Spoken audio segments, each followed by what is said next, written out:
There's a tradition in this country. In one place, I don't know how to pronounce it. I'll be able Let to me put it see. there.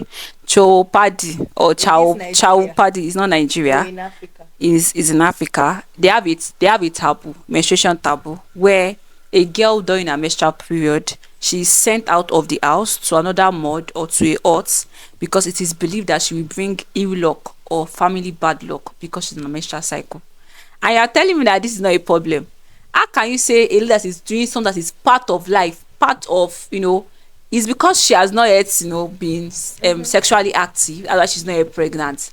Because menstruation is part of what makes us a woman. And she now has to deal with the fact that she has to be sent away, sent out of her parents' house, sent to the streets sometimes, to even go and for money to get pad for some because they have to engage in transactional sex because of pad. Some they have to be sent out of the house because they will bring bad luck. These things, if you are ready for this conversation, I know you are ready, that's why you are watching this video. If you are not ready, so hi guys, welcome to my channel. Today we're going to be having a unique conversation. We're going to be addressing issues concerning menstrual health, because menstrual health is a very big conversation that I think we need to shed more light on and bring to, places where policies can be made, where for example there is no free pad. We don't have a place where we can go and get free pads in the hospitals, but we can have access to free condoms. These are the conversations that we need to be that needs to be had. And we're going to be addressing period poverty. We're going to be addressing, the stigmas that come with period, menstrual cycle. We're going to be addressing hygiene practices too. We're not going to dwell much on that because I did have videos of that already, but we're going to be addressing the stigmatization and other things that come in period poverty. So today I have with me an amazing guest. She's a public health professional. You? She's a reproductive and family health expert. So please, she's going to be shedding more light on menstrual health and organization. Please shoot your shot because she's an expert in her own regard. Please shoot your shot to her. You can send her a mail.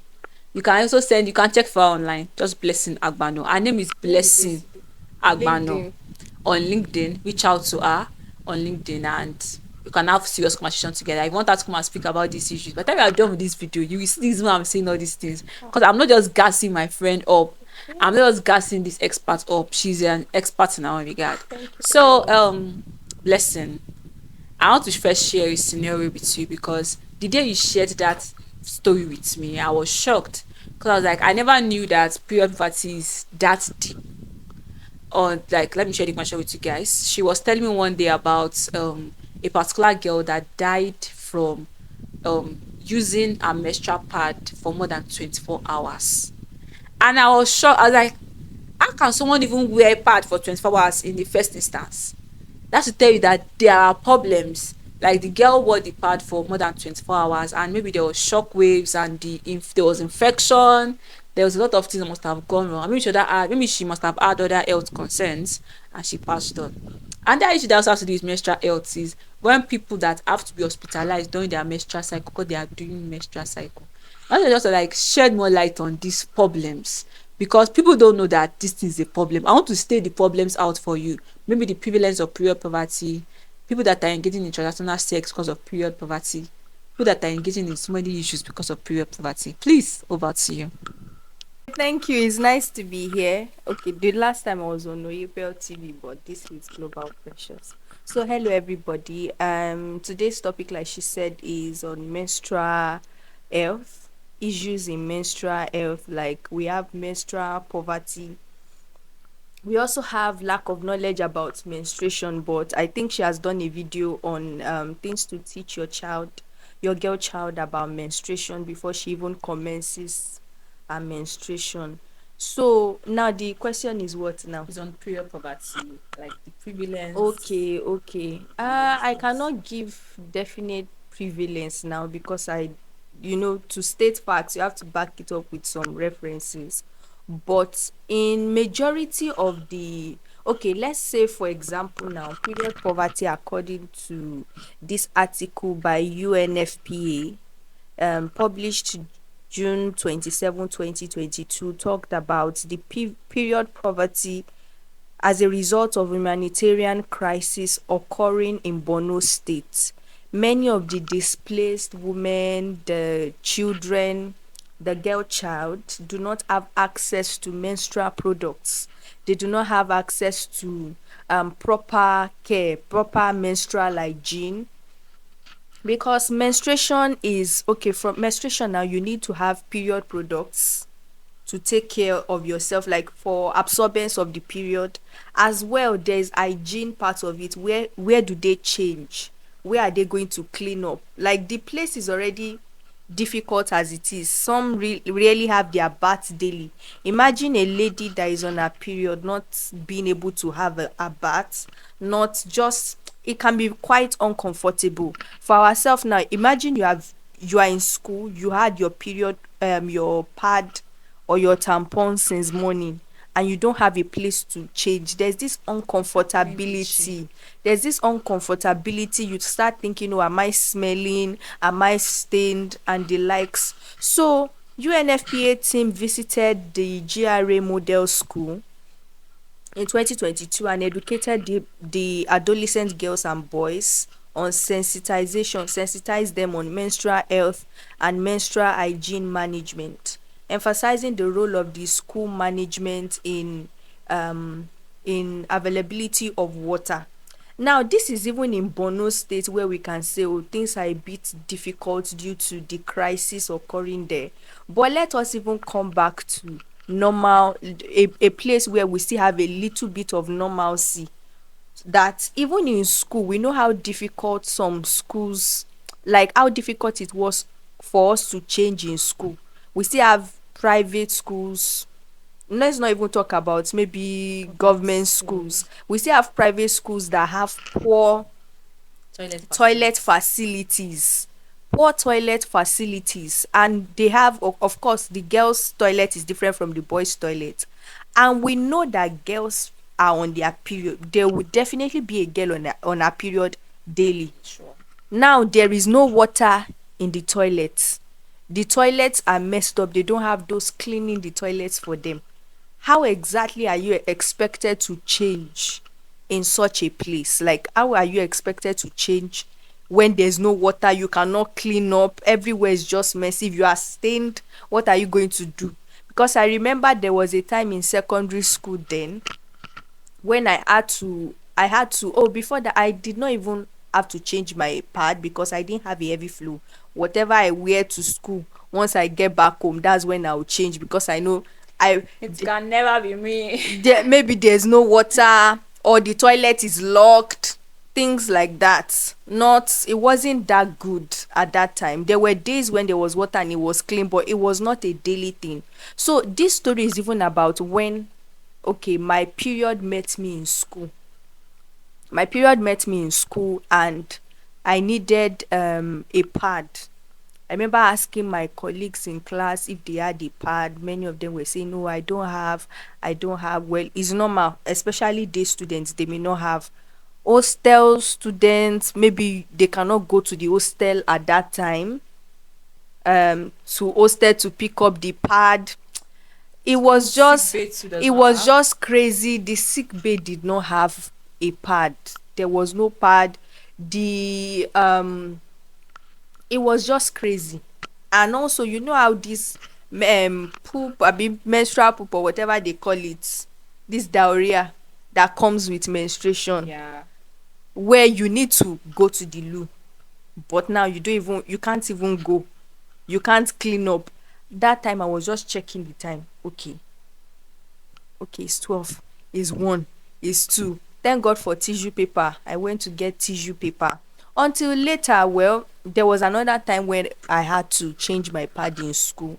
And then I found out that, oh, economics teacher actually sells pad. Sales pad Yes, or shares pad. sells pad. She These are the sells like issues. pieces Is she of supposed to be pad. selling or she's supposed to be sharing it provided by the school I don't, facility? that table, let's leave that. But in essence, what am I saying is that we should have pads available in the sick bay. Now, it doesn't mean that, because of course people will want to abuse it. They want to come and maybe collect pad every day. But in case of emergencies, there should be a pad for a lady that needs to change. But for me though, I had to pay for that pad, but I didn't feel bad, or I didn't even think about it as being wrong, because that's the mentality we had, that you have to purchase your pad.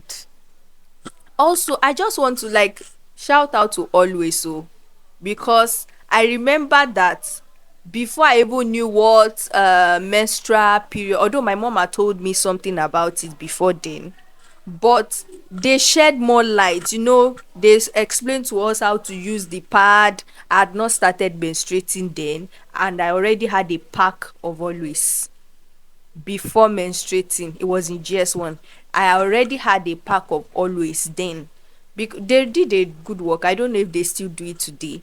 And this is like a wake up call, or to So all other these menstrual products, they have been menstrual essential. products, brands.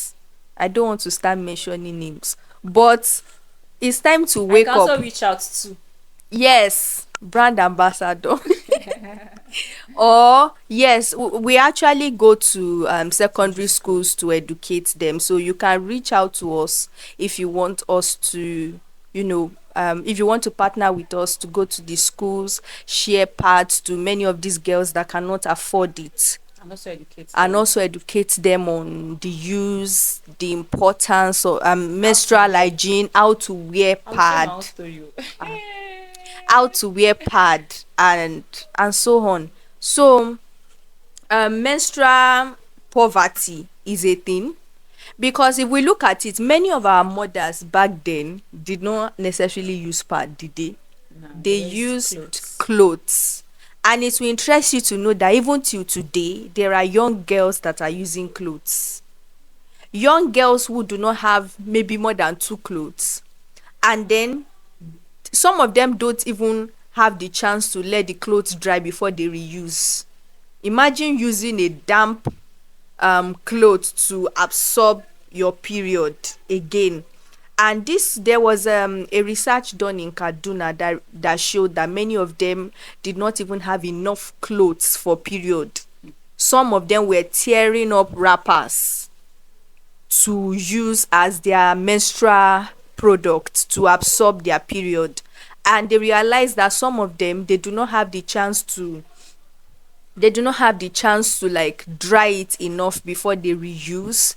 And it has Thank been you, Joe. linked, yes, this poor menstrual hygiene has been linked to a lot of gynecological problems, conditions that arise later. There are a lot of infections. Can even affect It fertility. can, as time progresses, because these things we see infections. Some of them had infections. They had yeast infections, candidiasis. They had bacterial vaginosis.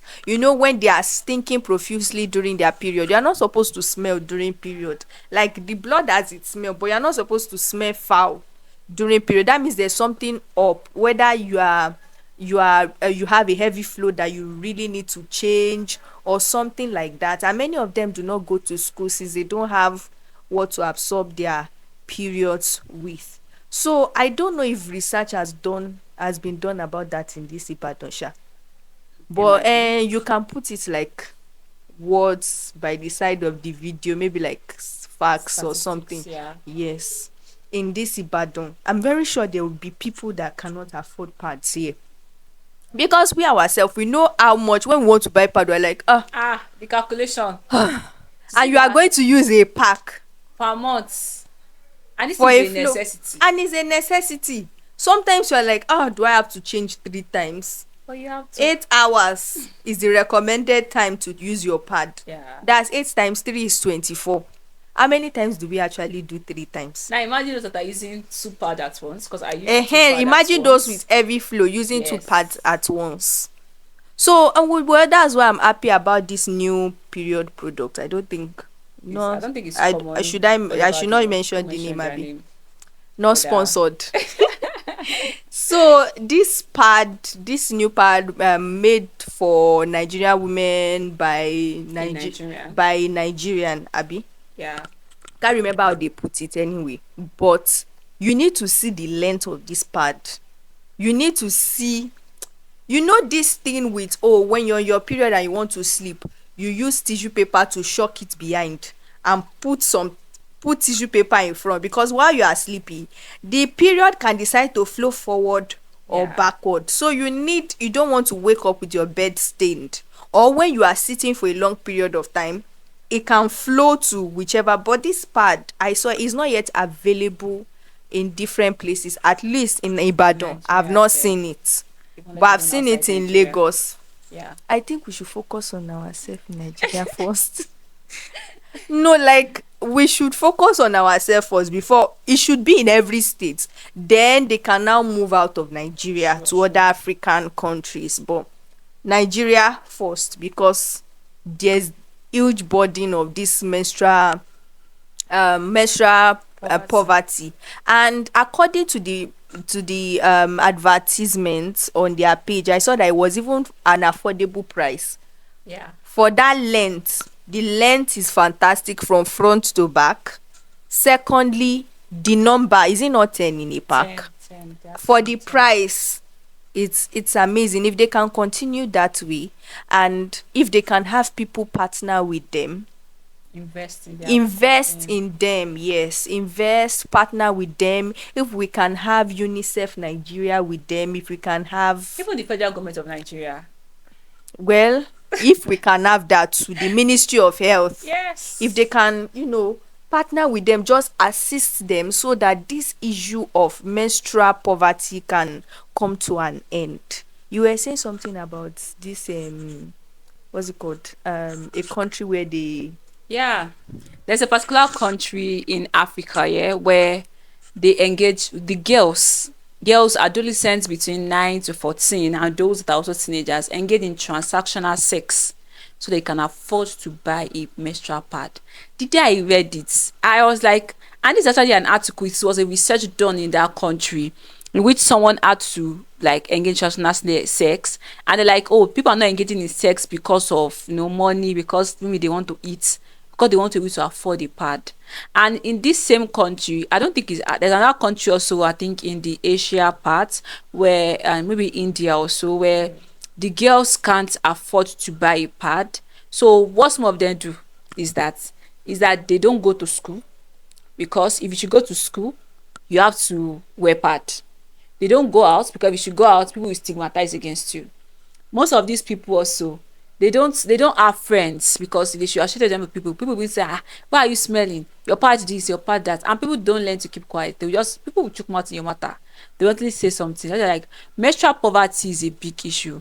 I remember when I was starting out my menstrual journey, because it is really a journey for me. It was that time I was someone that was having a very heavy flow, and I have to use pads. Like I can finish a pack of always in 2 days, in 3 days sometimes, like at most 3 days. And I was buying 2 pack every month. Yes, it was not my money, but sometimes then I used to feel shy going to the store to sell to buy pad. But over time I was like, I beg, menstrual something is part of life. If you cannot deal with it, that's your problem. Or then I will not want to buy it if a guy is there, so the guy will not know after my menstrual cycle. What's that ideology? Only that's a serious issue. I just see that people are going through this problem, and the another question we're going to be having right now is on period stigmatization. I faced that. I had male friends in school that they used to call me palm oil, because anytime on my menstrual cycle, there is no way I will be stained, because I have not found a way of balancing it. And anywhere I sit, say this side shall follow them. I was the person that had signs that followed her anywhere she goes to. So I had a friend that always called me, palm oil, palm oil. I never get that first until when I saying that, don't know that you always stay during your menstrual period. And that thing affected my self-esteem. Thank God I was someone that had a very good self-esteem. If it was people that had low self-esteem, they would have not been going. I even during that time, I don't step out of my class during my menstrual period. Except I'm going to the toilet. If I'm going to the toilet, I try to turn my back against people's classes till I get to the toilet, so that in case I am stained. And sometimes I have to be standing up like 1 billion times, be checking, telling my friend, am I stained? Am I stained? Am I stained? That was making me anxious, making me to fear, making me to be like, hope I'm not gonna be stained like this. And some people are not careful with their words.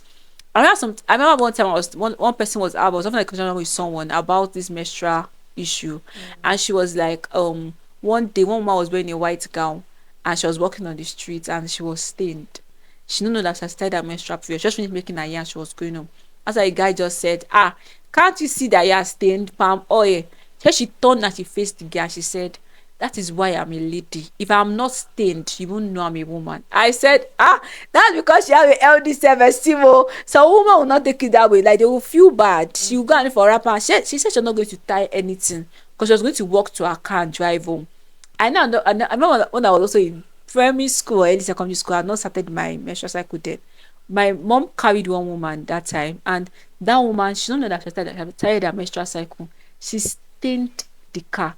Like the chair of the car was heavily soaked. She did not know she had started her period. I wanted to move to the front and sit where she just finished, no, where she just sat on. And only for me to say, ah, mommy, what's this? When I said that, mommy was so angry, but she could not talk because she was like, she understand that she's a woman, so she had to go and wash the car, and it would take days because you know her blood smell is different. Someone's like, ah, what was coming out of her bum bum? How come she did not know? She was wearing a jean, so she wouldn't have known. But I did left her sign that she was going. So these are the issues. I'm going to talk about menstrual stigmatization, and the last thing I'm going to talk about is that we're going to call out organizations. You people need to step up. You need to step up, like not calling out and mentioning their names, just like telling you that you need to step up.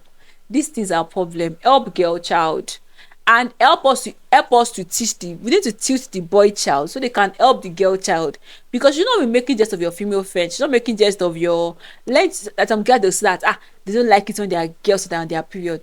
Are you kidding me? It's not part of life. It's not something she has to deal with. Sometimes some ladies were not, I mean, they not grow up with their mom.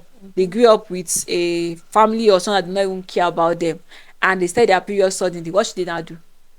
Soon they move around life because of menstrual cycle. They should not live life again.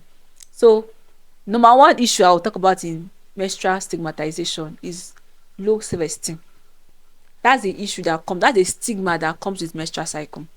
The fact that you don't know whether you'll be stained, the fact that when you are stained, you don't know what people are going to say. The fact that sometimes it is your fellow female friends or fellow female, your fellow gender, that will be making jest of you because you are stained. Please just said more, like, because this thing is, it used to angry me. If that statement makes sense, it gets me angry. Which part of it? Menstrual stigmatization. Okay, menstrual stigmatization. Menstrual stigmatization. Okay, menstrual stigmatization. Okay, for example, there was a time where a woman posted a video on Instagram and she said she was at the salon. She was making her hair, and she stood up frequently to wash her hair, stand up to dry her hair, and she just noticed that the women behind her back were talking about her, like they were maybe making side comments about her. Now she said when they were making side comments, she was like, you know, this usual maybe women's gossip, maybe there's something about her they are talking about. It was when she left and tried to go and get something when she was done at the salon that someone told her that she was stained. And then she now put one and two together and said, could it be that those women were talking about? It would be insane if that was what they were talking about, because she said she was literally shaking and she was like, can a woman do this to a fellow? Like, it doesn't make sense. So she was saying that okay, she's just going to try and believe that this is not real. Like this, maybe that if they were talking about something entirely different. Because if they actually were not talking about something different and they were talking about her being stained and refused to tell her, then we have a lot of work to do as women. We should not be our own enemies. If we are our own enemies, who is going to back us up? Because I don't understand why you will see a woman stained. I've seen a situation in church too where, okay, this one was not even stained. The person had a zipper undone. The skirt, maybe it got damaged because it was up. You know how it would just break in the middle. And she was sitting in front of women, like women could see her, that this lady's zipper has been undone in the middle part and her underwear was showing. And I could see her across the room, another row, another column completely, like up two columns away. You could see her. I could see her. I do my eyes just went there and I saw her. But then I was confused that there are women sitting behind this woman. And no, I had to leave my seat to go and meet her to adjust her skirt. And it just got me wondering that, is it being shy that is doing them to tell her that, oh madam, your zipper, there's a problem with your zipper, adjust your zipper? Or like, I don't get. Imagine now, so that means if she was stained, they would just have been looking at her being stained and nobody will actually nobody will address that she was stained or anything like that. So, and then there's another one. Let me read what is in this article. Okay, so according to UNFPA, the article I was reading, it says that some women were supported with dignity kits to break the stigmatization, dignity kit, menstrual products, and some other things to break the stigmatization that comes with menstruation. So, and according to their research, majority, around 57% of girls had poor knowledge about menstrual hygiene. They did not know that they had to change their menstrual products. For more than 24 hours. They didn't know they had to change their menstrual products. Over 77% reported reusing their menstrual materials. They reported washing their pads drying them to use. Now, this data was what helped them to realize that the problem about menstrual poverty is not only in north where they are displaced. Like, we can even say, okay, in the northern part is because of the crisis, they are not at home, they have left, some of them have lost their farms, they've lost their businesses. But even in Lagos, in Ibadan, we still have people who cannot afford menstrual products. We still have people who reuse Even their in some pads. high income countries too. We still have people, of course, because of the disparity, obviously some areas, slums especially, so they could not afford their menstrual products. They reuse their pads. Some of them have clothes that they use, and some of these clothes they cut up their wrappers to use for period. And then even these wrappers that they cut up, like, as for their periods, like I said, sometimes it doesn't even get dry before they use it again, because they don't have enough of this. You said something about stigmatization, Abi. Yeah, I want to say something. There's a tradition in this country. In one place, I don't know how to pronounce it. I'll be able Let to me put see. it there. Chopadi or Is this Chow Nigeria Padi is not or Nigeria. in Africa? Is in Africa. They have a taboo, menstruation taboo, where a girl during her menstrual period, she's sent out of the house to another mod or to a hut because it is believed that she will bring ill luck or family bad luck because she's in a menstrual cycle. And you are telling me that this is not a problem. How can you say a lady that is doing something that is part of life, part of, is because she has not yet, been sexually active, that's why she's not yet pregnant. Because menstruation is part of what makes us a woman. And she now has to deal with the fact that she has to be sent away, sent out of her parents' house, sent to the streets sometimes, to even go and for money to get pad for some, because they have to engage in transactional sex because of pad. Some, they have to be sent out of the house because they will bring bad luck. These things, if you are ready for this conversation, I know you are ready, that you are watching this video. If you are not ready, you will not watch this video. But really, organization need to put in more work. There need to be more advocacy. They need to be more even on radios, on televisions. You can be like, it's not common in the civilized part of my country. It is everywhere. It is everywhere. Some people can afford a pad, not because they are poor. Some people don't have enough knowledge about it. Some people don't have enough knowledge of the type of menstrual pads to even use. If not, it was until when I got to university, that was when I know the perfect one for myself. All through my undergrad, I thought everybody was using always. I was using always. Instead of me to have followed the mature women, I'm using what mature women use.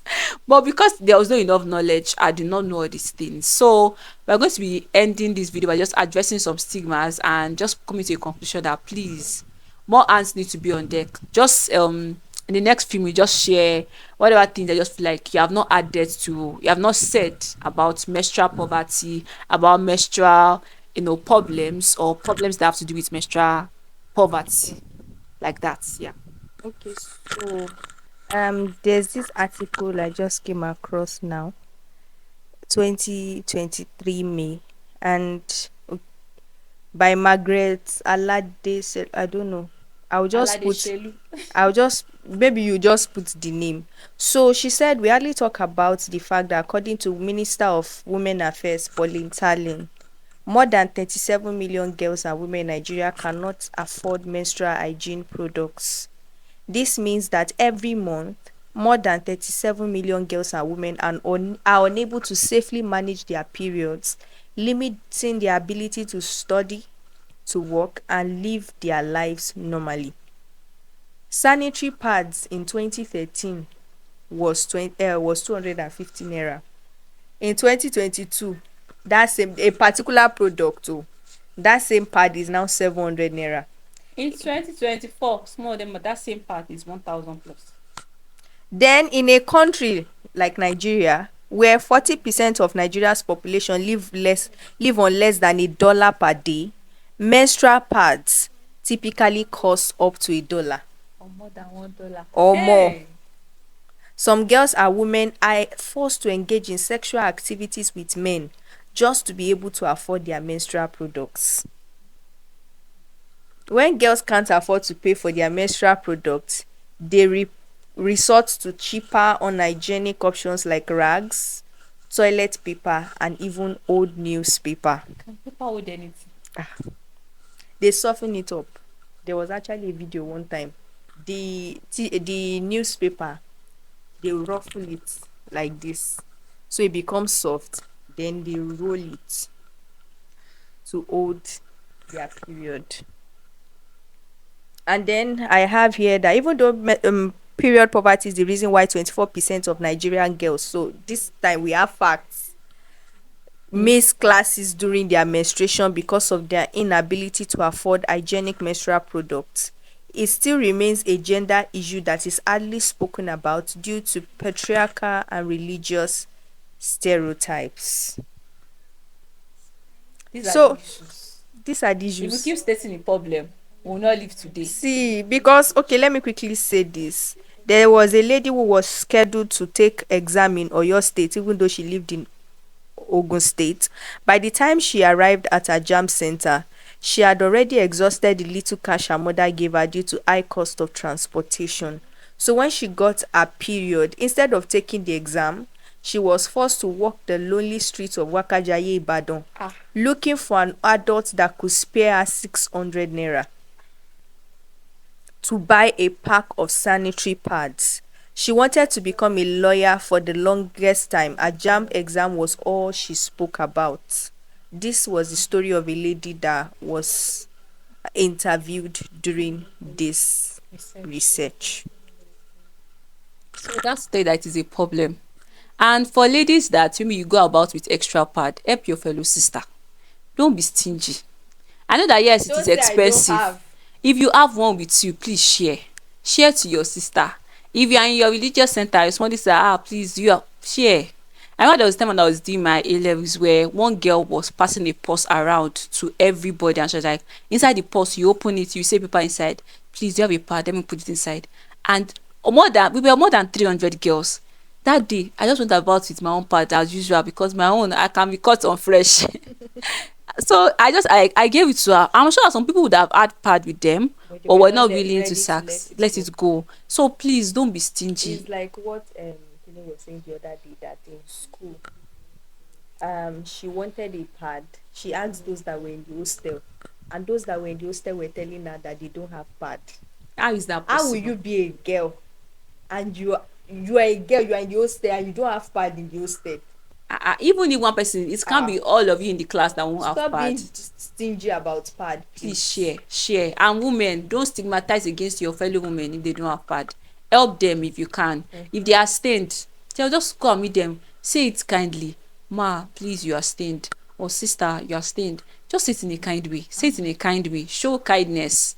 You don't have Don't to watch the person being stained now going. be gossiping. Doesn't even make sense. Now be gossiping about her. And now say, yeah, be your sister's keeper. You know, some guys will say that is why women don't help themselves. But women, we are changing this year. Yes. We are changing this year. If you enjoyed this video, please do well to like this video, do well to share this video, and let us have more conversation about this. Have this conversation with your friends, have this conversation in your family, have this conversation with your moms, because women, older women too, also stigmatized. You'll be thinking that because they are experienced doesn't mean that they will tell you that, and what's there, can't she use rag, can't she use clothes? What if she's not comfortable with it? What if? These are the issues. So please do well to like this video, do well to share this video, and we will see you guys, because we're going to come for another conversation in the next one. Bye bye.